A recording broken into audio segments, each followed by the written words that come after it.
का इंतजार खत्म हुआ कि नहीं हुआ?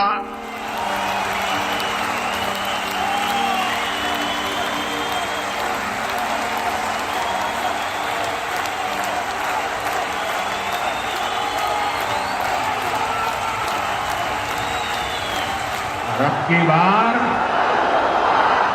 The BJP has fought the 2024 Lok Sabha elections with Narendra Modi as its face and the slogan of Modi ki guarantee. ये मोदी की गारंटी है।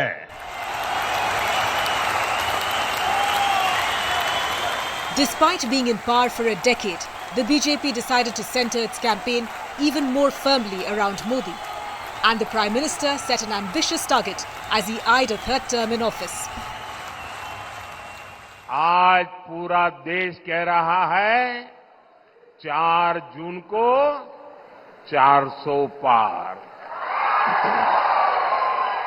तीसरी सबसे बड़ी इकोनॉमी के लिए, गरीब की उन्नति के लिए, किसान कल्याण के लिए, युवाओं को नए अवसर के लिए, महिला सशक्तिकरण के लिए, मजबूत भारत के लिए, आत्मनिर्भर भारत के लिए, समृद्ध भारत के लिए। After 10 years in power, any leader as the Prime Minister would face anti-incumbency. But in the case of Prime Minister Narendra Modi, the BJP feels there is a wave of pro-incumbency in his favor, with the popularity of Mr. Modi being at an all-time high. The BJP feels this is because of the Labharti model of politics that the BJP has followed in the last 10 years under Mr. Narendra Modi. This army of beneficiaries, which has got government benefits, transcending caste and community barriers, is firmly backing Mr. Modi, the BJP feels. That is why the BJP's campaign in the 2024 elections is all about the Modi ka guarantee. It is firmly placed on the face of Mr. Narendra Modi, and that is why you see the image of the strong and stable government of Mr. Modi resonating amongst the people. This is a government which fulfills its promises, like the abrogation of Article 370 in JNK, the construction of the Ram Temple in Ayodhya, or be it surgical strikes across the border in Pakistan, when terror attacks in India, footprints of the same were traced back to foreign soil, which is Pakistan. Prime Minister Narendra Modi in this campaign is basically telling the people, vote for me for a third term, vote for me for a strong, stable government, vote for a government which works for the development of the country, raising the stature of India in the global arena. People seem to be backing Mr. Modi basically on this big promise.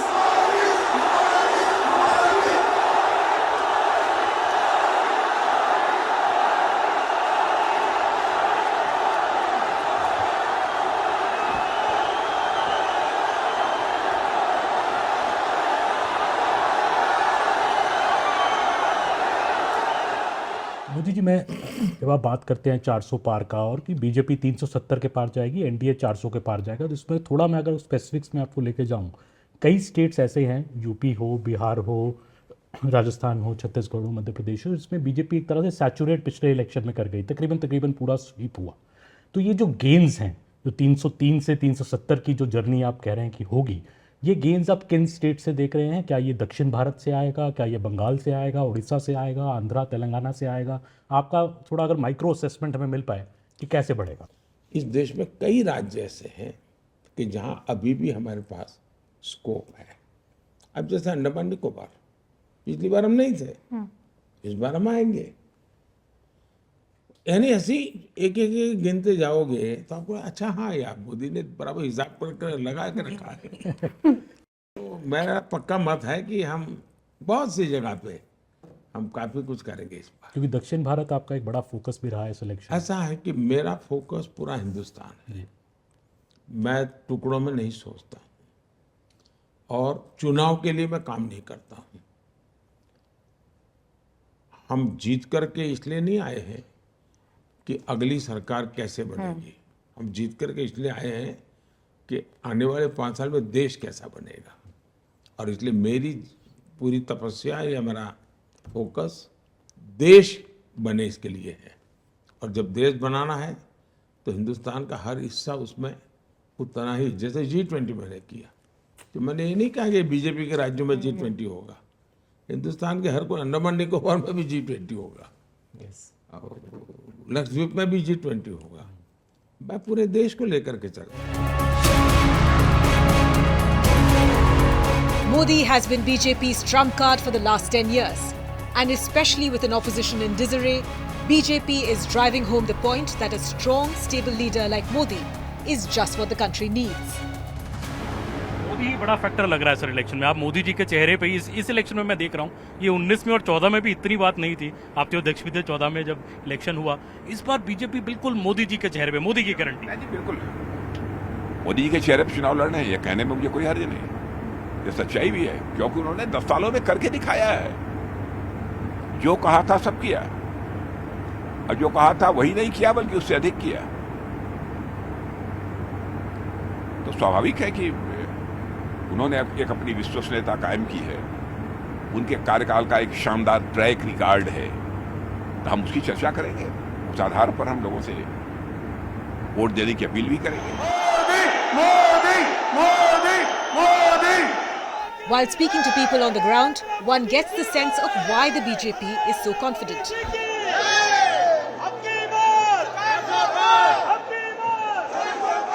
Modi ने हमारे गरीबों को देखा, हमारे गरीबों को देखा, हम मोदी ने, हम तो मोदी के आदमी है भाई, मोदी जैसा आदमी नहीं मिलेगा हमको, ये बात है।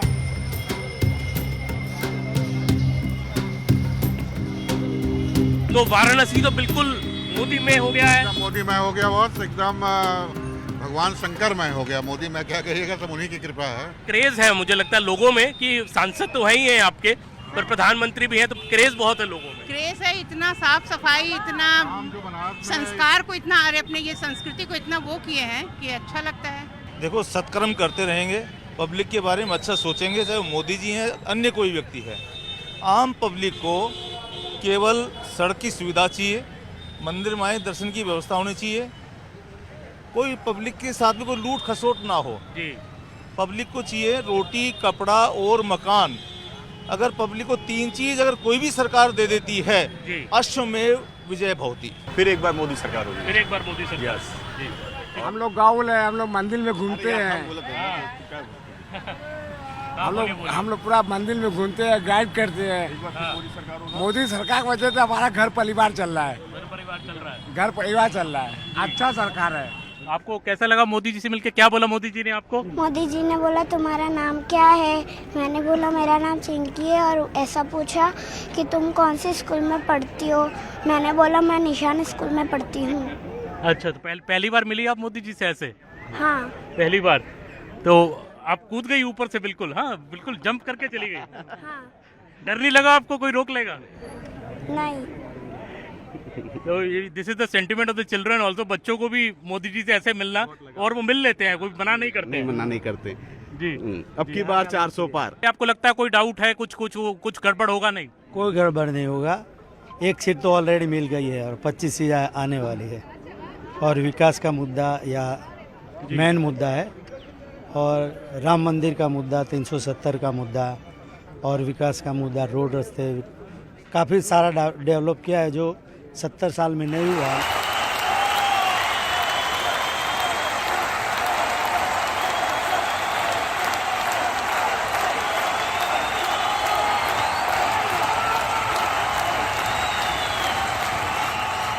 For BJP candidates across the country, this election is all about the Prime Minister, Mr. Narendra Modi. You see him in every hoarding, every poster, and this is also the appeal from some BJP candidates that I may be the candidate, but vote for Modi. We are in Ludhiana with Ravneet Singh Bittu doing his campaign here, and look at the hoardings here which clearly say, vote for Modi. Many BJP candidates have told us, in fact, during our travels in various states, that the candidate is much less important in these elections, and the most important factor is Mr. Narendra Modi. The Prime Minister has taken primacy over who the Lok Sabha candidate of the BJP will be. Are you confident that Mr. Modi is the one who's driving this entire campaign? It's basically the Modi factor in these elections. No, certainly. Development has been brought to India by Prime Minister Modi. And I've seen last 10 years I've been associated in the foreign policy, particularly as ambassador to US. The relationship with the United States and Bharat has changed from relationship to a partnership. A lot of investments have come in. Semiconductors, solar, IBM, Google, you name any. GE engines. Now with these investments are also, with the factories being opened, jobs are being created. That helps to the development of the people. And we want to bring that to Amritsar. So that's the excitement about. Apart from the issue of development and a strong and secure nation, Mr. Narendra Modi has made this election a lot also about the issue of Muslim reservation bogey of the Congress party.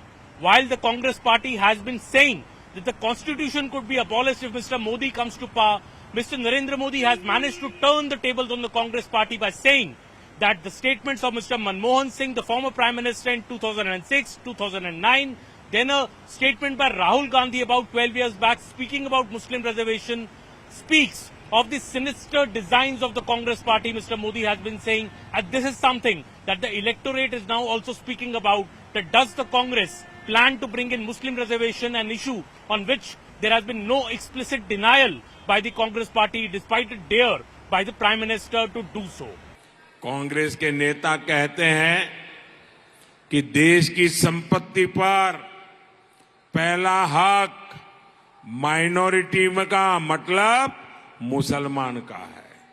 Modi कहता है देश की संपत्ति पर पहला अधिकार मेरे दलित, मेरे आदिवासी, मेरे गरीब भाई बहनों का, माताओं, बेटे बेटियों का है।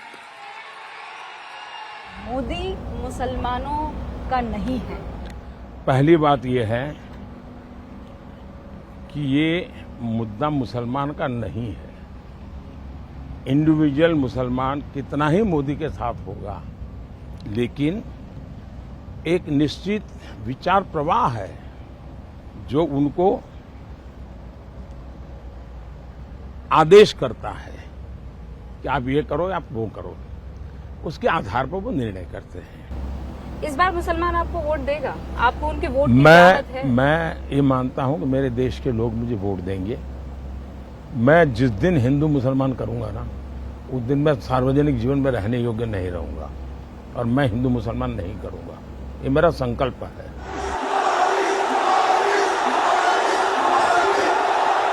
Can Modi score big this time and become the only Prime Minister after Nehru to win a third term?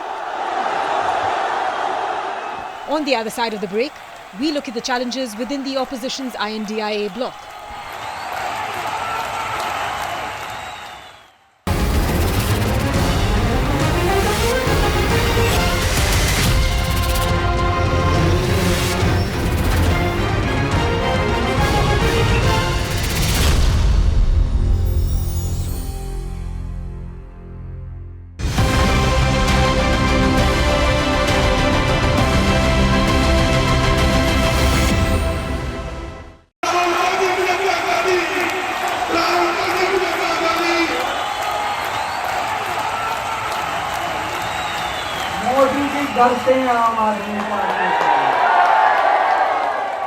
In 2004, the UPA had sprung a surprise by denting the India shining.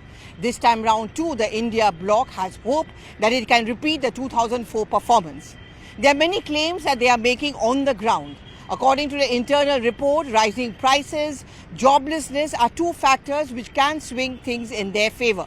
They also claim that strategic alliances at the state level may also outsmart the BJP. Many of them also say that while in private, they all admit that things are not going right for the BJP. In public, not many voices may speak out. And therefore, there are multiple reasons why the India bloc knows that it's some do or die battle. And on 4th June, their future could be seen.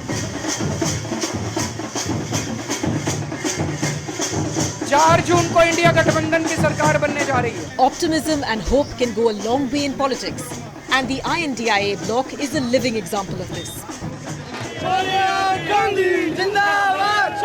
In 2004, Sonia Gandhi cobbled together a group of unlikely allies and turned Atal Bihari Vajpayee's India Shining campaign into a dark spot in BJP's history.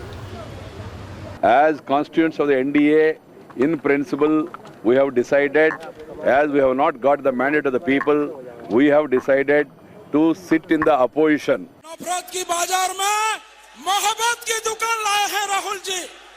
20 years later, Rahul Gandhi and a group of unlikely allies are hoping that the BJP will meet the same fate. Rahul ji संघर्ष करो, राहुल जी संघर्ष करो।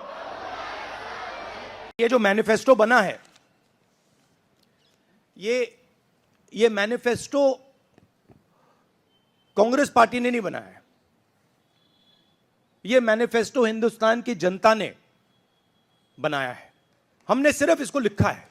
जो किसानों ने हमें बताया, खारगे जी को बताया, मुझे बताया, बाकी नेताओं को बताया, वो हमने लिखा है। चाहे वो रोजगार की बात हो, चाहे वो कॉन्ट्रैक्ट लेबर की बात हो, हजारों लोगों से बात करके हमने ये हिंदुस्तान की आवाज है, ये लिखी है। मेरे भारत का हर कोई डरने वाला नहीं, लड़ने वाला है। It's a do-or-die election for the INDIA. So much so that parties like the Congress, SP and AAP have decided to keep most of their differences and competition for the same vote bank aside. वंदे वंदे क्या scene है? The goal of defeating the BJP has brought together the unlikeliest of parties. ये कन्हैया है, यहाँ से खड़े हो रहे हैं।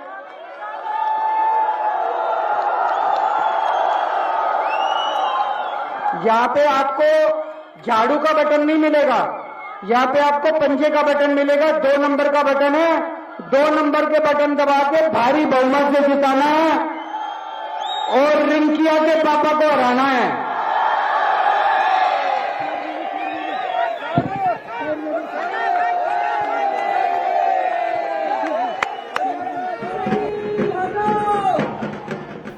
But TMC chief Mamata Banerjee has not been so magnanimous.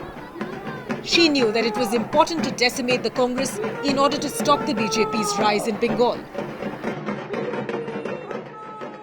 It is very simple. Mamata Di at the start had said whoever is the strongest party wherever should fight the BJP. That was her initial suggestion. But that was not possible, for instance, in Bengal and Punjab. Let's take these 2 examples. But it is not necessarily counterproductive because Aam Aadmi Party feels they are strong in certain seats. And for them to retreat and give it to Congress may not be the best thing in Punjab. Whereas Aam Aadmi Party has given Congress 3 seats in Delhi. Because in every state, the position of every party is different. So one has to understand, because there has 26 parties who've come into a single fold, and everyone's strength varies from state to state. And so you can't have a straitjacket formula for this alliance. And it makes sense to me. One of the biggest tests and the strains of the India alliance has been the relations between the Congress and the Trinamool Congress. In fact, Mamata Banerjee has made it very clear over here in Bengal, complete snapping of ties with the Congress party. The more she attacks the BJP and takes on the Congress party, the better are the chances she calculates is of bettering its performance from 2019. Which is why in private, many in the Congress party also understand why she needs to attack them. If the TMC is able to improve its tally, then it notches up the numbers of the India front and also gives them some hope. The stakes are the highest for Rahul Gandhi. Whether Congress and the INDIA bloc likes it or not, the 2024 battle has once again become about Modi versus Rahul. Narendra Modi ji ने आज नहीं तो कल opposition को पूरी chargesheet, proof sheet electoral bonds के through पकड़ा दी है। तो इसीलिए थोड़ा टेरर हो रहा है उनको, इसीलिए नंबर निकला है 400 पार। इसलिए ये महाराष्ट्र में हमारे नेता ले जा रहे हैं, हरियाणा में सब जगह हमारे नेता ले जा रहे हैं, क्योंकि उनको लग रहा है कि भैया अगर 400 पार नहीं 180 हो गई, 160 हो गई, 140 हो गई तो नैया पार हो जाएगी। He has been pitching for a caste census, attacking the Prime Minister over electoral bonds, and mocking the 400 par target. आपने देखा होगा कि प्रधानमंत्री पैनिक कर गए हैं, हाँ बिल्कुल हिल गए, घबरा गए। क्रांतिकारी manifesto. His sister Priyanka has added to the firepower, sometimes even overshadowing her older brother. पिछले 2 दिनों में अब ये शुरू हुआ है कि कांग्रेस पार्टी चाहती है कि आपके मंगलसूत्र और आपका सोना आपसे छीन ले।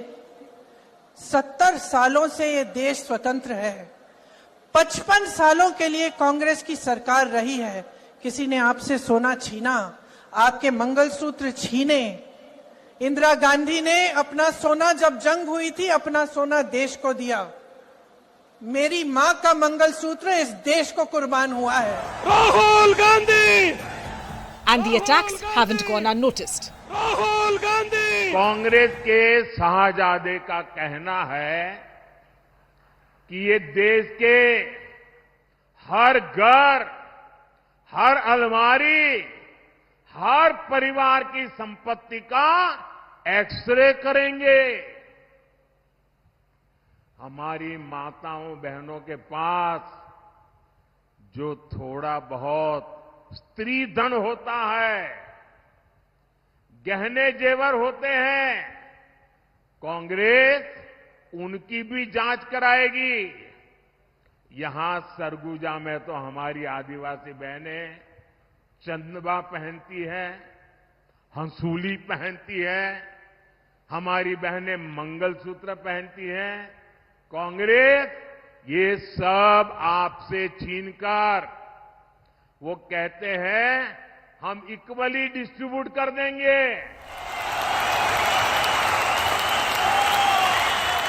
After leading the Congress to 2 humiliating defeats in 2014 and 2019, Rahul Gandhi is fighting yet another battle for political relevance. While the Congress party may not have officially declared it, but for all practical purposes, the 2024 Lok Sabha elections has been all about Rahul Gandhi versus the Prime Minister. And in that sense, is the biggest litmus test. Come 4th June, the results of the Congress party and that of the India bloc is going to be watched very, very closely. Will Rahul Gandhi's politics, his focus on caste census, really work as far as the India bloc is concerned? Will he have to start looking for political alternatives? Will he have to re-strategize himself, or once again the Congress party will have to work on its makeover? In that sense, this election has been and will be one of the biggest tests for the Rahul Gandhi factor as far as the Congress and the India bloc is concerned.